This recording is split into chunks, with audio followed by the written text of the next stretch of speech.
For the decades that Umbrella was active, they've hired and worked with many different deadly individuals, but there's one in particular that's always been clouded in mystery. Not much is known about him other than that on nearly every mission he's been on, he's often the only one to return alive. He has no name and thus is known by many different monikers, but how did this man come to work for Umbrella in the first place? What is known about him, and where is he now? But first we need to go back to see how he fit into Umbrella's plans in the first place. In the year 1968, 3 university students, Oswald Spencer, James Marcus, and Edward Ashford, came together to form Umbrella Pharmaceuticals. In the public eye, it was a simple medicine manufacturer, but behind the scenes, this corporation had a different goal in mind: eugenics. Oswald Spencer specifically was obsessed with creating a new race of superhumans through a family of viruses known as the progenitor. Research into this would obviously take a lot of money to fund, so Umbrella Pharmaceuticals dabbled in many different areas of trade. This included creating and selling bioweapons.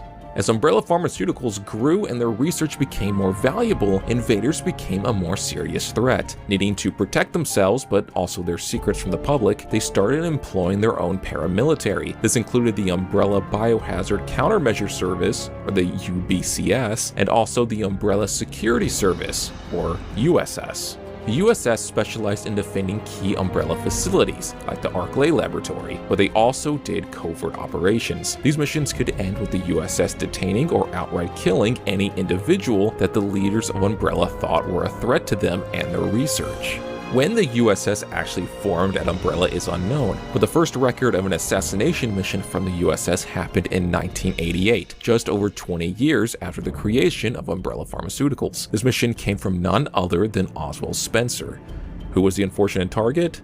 James Marcus, one of the original founders of Umbrella and dear friend to Oswald Spencer. Or so we thought. There was a lot of paranoia between Spencer and Marcus when it came to their respective research, and when Spencer finally snapped and let his worries get to him, he ordered 2 USS operatives, those being Albert Wesker and William Birkin, to kill Marcus and steal his research on the T-virus. Fast forwarding now to 1993 and Rockford Island. This island was owned by the Ashford family, and it became the new home base for paramilitary training for Umbrella. This included both the USS and the UBCS training programs. It took 1 year to implement these, and in 1994, the training programs had officially started. The conditions were absolutely extreme, and BOWs were produced on-site at the island's facilities in order to give the operatives practical real-life experience against fighting BOWs. Meaning would die in this process, but those who survived would be the most elite. Even though those who underwent and survived the brutal training were highly dangerous and lethal operatives in their own right, it wasn't until 1996 that Rockford Island would receive one of its most talented and dangerous new recruits, the Grim Reaper. No one knows his true name, so he's known by many different aliases. These include Mr. Death, the Grim Reaper, the God of Death, and of course his official USS codename, Hunk. But why all the names regarding Death? He was such a cut above the rest that he would often be the only operative to return alive from missions with seemingly impossible odds, earning him his many monikers with Death in its name. While it's never been outright confirmed, there is speculation that the codename Hunk is actually an acronym for Human Unit Never Killed. Just 2 years later, in 1998, he was promoted to leader of the USS Alpha Team. His cold and always business attitude caused him to have very little relationships with his peers on Rockford. He was a soldier with a mission and nothing else mattered. It is rumored though that he had a rivalry with the UBSC operative Silverwolf, aka Nikolai Zinoviev. How this rivalry came to be and what it actually looked like, no one really knows. The only other relationship to speak of that Hunk had on Rockford Island was with a protege from the newly formed USS Delta Team, his codename Vector. Hunk trained Vector in martial arts and other forms of fighting. Vector's ability with knife combat was especially good, most likely taught to him by Hunk, who also had a strong preference for knife combat, even being equipped with a hidden blade in his arm. No other kind of relationship is known with Hunk and his peers on Rockford. Everything else after this was just business as usual. Going back now to William Birkin in the early 90s, he was making great progress on the G virus. So much so that Oswald Spencer took notice and decided a promotion was in order. A new research facility was built under the Umbrella chemical plant. This new research facility was called Nest, and here Birkin was the chief researcher and continued to work on the G virus with his wife Annette. Despite the research going very well all through the 90s, Birkin started to become resentful towards Umbrella because it was looking less and less likely that he was going to receive the big promotion that he always wanted: corporate executive.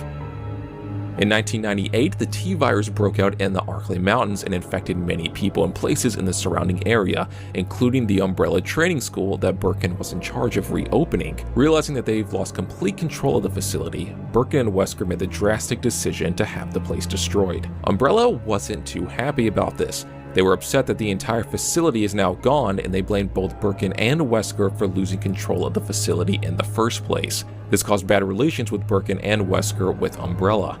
Wesker made the decision to leave Umbrella altogether, and while Birkin wanted to leave as well, he was too devoted to his G-virus research and didn't want to give up when he was so close to completing it. So instead he decided to stay with Umbrella for the time being and sabotage their facilities from the inside.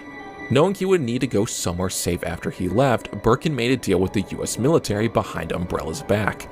Birkin offered to sell them the G-virus after its completion for them to make their very own bioweapons with. In return, he and his family can get protection from them to keep them safe from Umbrella. This was a big mistake. Unknown to Birkin, Umbrella had spies within the US military and caught wind of his plan to run away with the G-virus once it was complete. This was when Umbrella sent Alpha Team leader Hunk and his squad to retrieve the G-virus samples from Birkin before he could take it to the US military, and thus began Operation Nest Wrecker. Hunk and two of his squad mates, Jay Martinez and A. Kirkpatrick, were able to catch up to Birkin. They were to detain Birkin and the samples peacefully, but if he resisted, then non-lethal force was allowed because they needed to bring him back alive. During the confrontation, Birkin refused to comply and pulled out a gun. This prompted Martinez to panic and open fire, shooting Birkin and presumably killing him. This caused Hunk to lash out at Martinez for his mistake and hasty action. Despite this mistake though, when reporting back to command, Hunk leaves out the information that Martinez was the one who shot Birkin. Instead, he takes the blame for the mistake.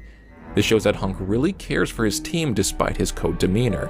Accepting what's done is done, Kirkpatrick retrieves Birkin's suitcase containing the G-virus samples and they head towards the extraction point. Unknown to Alpha Team though, Birkin was still alive, though dying. He still had a sample of the G-virus that they had failed to recover from him, and he knew it was now or never. Birkin injects himself with the G-virus, hoping his body would accept it and save his life. Unfortunately, his body didn't take too kindly to the G-virus, and it mutated him into the massive G-monster. Bummer. Hell-bent on revenge on Alpha Team for stealing his samples, he pursued after them in the sewers on their way to the extraction point. All members of Alpha Team were killed or severely injured by Birkin, and then he consumed the G samples that they had.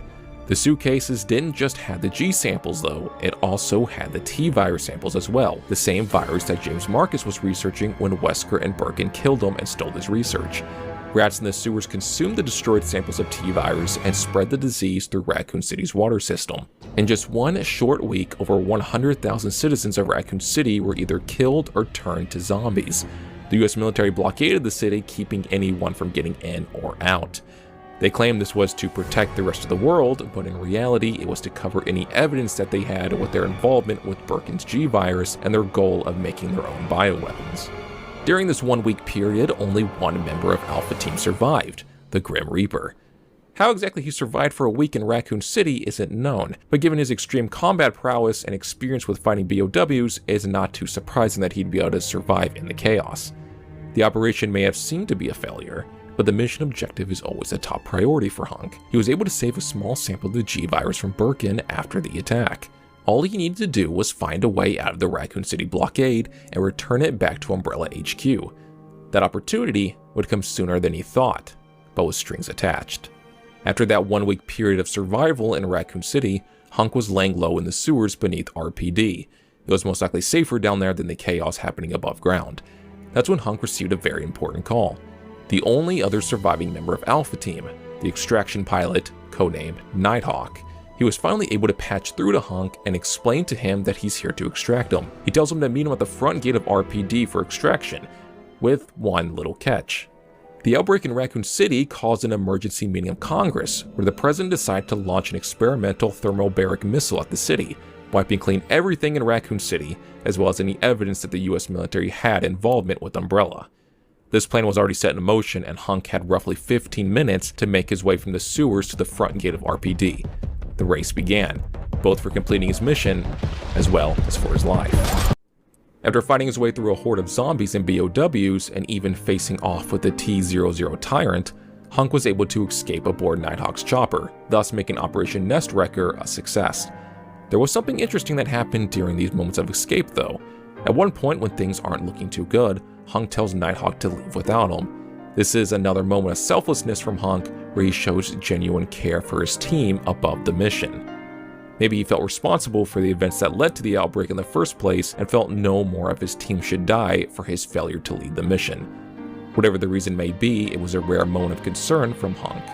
To his surprise, Nighthawk didn't leave him behind despite his orders, and rescued Hunk not a second too soon, and they were both able to escape before the inevitable bombing of Raccoon City. After escaping with the G sample, Hunk had one more task to do. He had to deliver it to a small village in France called Loire Village. He had to hand it off to Christine Henry, the Umbrella France branch facility director. This delivery went without a hitch, and the mission was finally complete. Sometime afterwards, Hunk was assigned his next mission, a very simple delivery job. Hunk and his new team were to transport a container from Umbrella's transport terminal in the Antarctic to Rockford Island. The contents of the container were never made known to Hunk though, or any of his team members, and this raised some concerns. After the mission was complete, in Hunk's report he explicitly mentioned that he didn't like how he and his team were left in the dark about the contents of the container. He was saying that if it was something potentially dangerous that they needed to know, so that they can be prepared in case things took a turn for the worse. Hunk mentioned that this lack of communication risked the safety of his team. Again, another moment where Hunk showed concern for his team, even going as far as to be confrontational with his Umbrella superiors when it came to their safety. This is the last record of any operation that Hunk did for Umbrella. Following Umbrella's bankruptcy in 2003, Hunk's whereabouts and activity is a mystery. However, he did seem to have some involvement with the paramilitary group Umbrella Corps. Umbrella Corps was a PMC specializing in fighting BOWs. They used a unique form of fighting known as Close Quarters Quarantine Battle Zone, or CQBZ for short. They also used special gear specifically designed for fighting BOWs, such as the Zombie Jammer and the Bite Guard Tactical Shield. Both the equipment and the CQBZ fighting style were invented by Hunk himself. Whether he was just contracted for a time by Umbrella Corps to help with these things, or he's still rooted in their group, is still unclear. At the end of the day, Hunk is a mercenary. He goes where he feels it benefits him the most. He was never with Umbrella in the first place because he agreed with their views and wanted to support their mission. Umbrella was simply a means to an end, and what that end is, we don't know.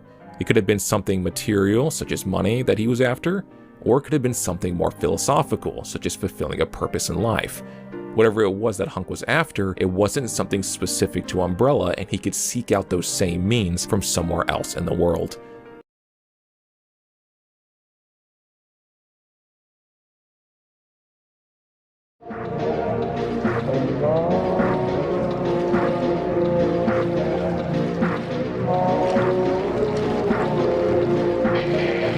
This is Nighthawk.